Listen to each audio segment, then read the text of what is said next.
करीम। अम्मा बाद फ़ाउज़ु बिल्लाहि मिनश शैतानिर रजीम। बिस्मिल्लाहिर्रहमानिर्रहीम। ईमान जिसे कहते हैं ईमान अली है, ईमान जिसे कहते हैं ईमान अली है, और आगे बढ़ो इससे तो कुरान अली है।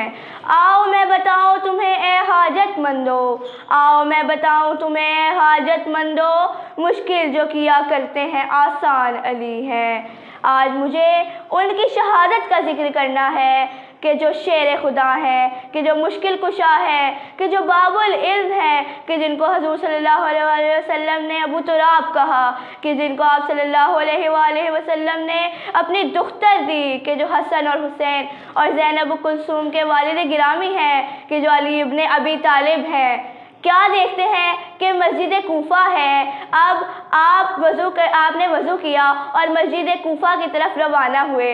जब मस्जिद कूफा गए तो आपने देखा कि इब्ने मुलजिम नामी शख्स एक जगह पे उल्टा लेटा सो रहा है। आपने उसे ठोकर मारी और बेदार करके कहा, तुम अपने काम में मशगूल हो, मैं अपने काम में मशगूल होता हूँ। ये असल में वही मुजरिम है कि जिसने आपको शहीद किया।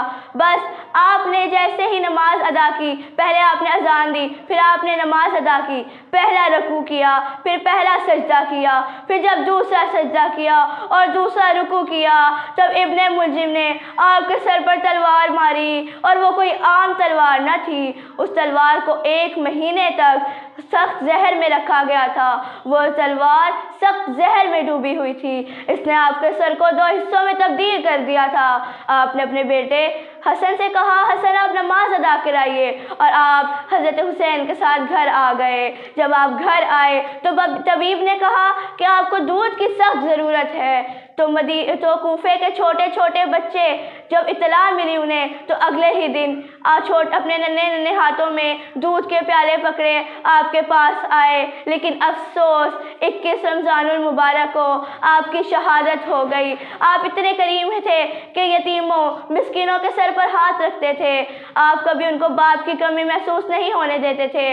आप उन पर शफ़क़त का हाथ फिराते थे कि वो रो रो कर कहने लगे कि एलिया आप चले गए हैं तो अब हमारे सर पर शफ़क़त का हाथ कौन रखेगा।